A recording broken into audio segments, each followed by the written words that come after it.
Sasa ladies and gentlemen, tumeingia wiki ya Valentines. Hii ni wiki ya pressure. Hii ni wiki ya pressure.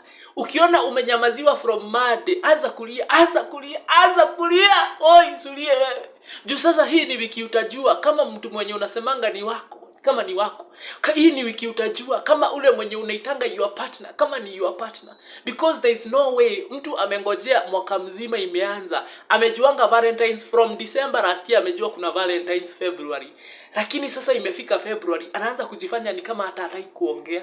Anaanza kujifanya ni kama hata hako huko. They don't want to celebrate Valentines. Hiyo ni uongo. Hii ni wiki ya kulia. Lia, anza kulia.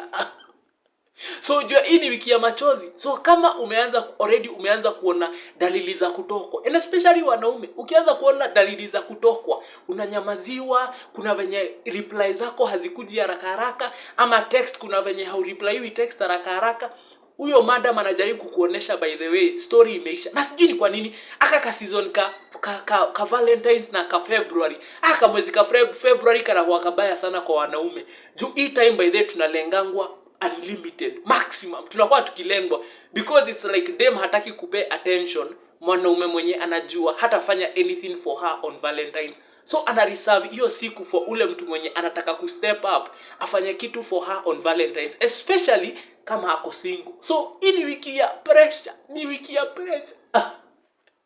So if you are single as a man, good for you. Lakini sasa hawa wasichana tutaanza kuwaona tena March.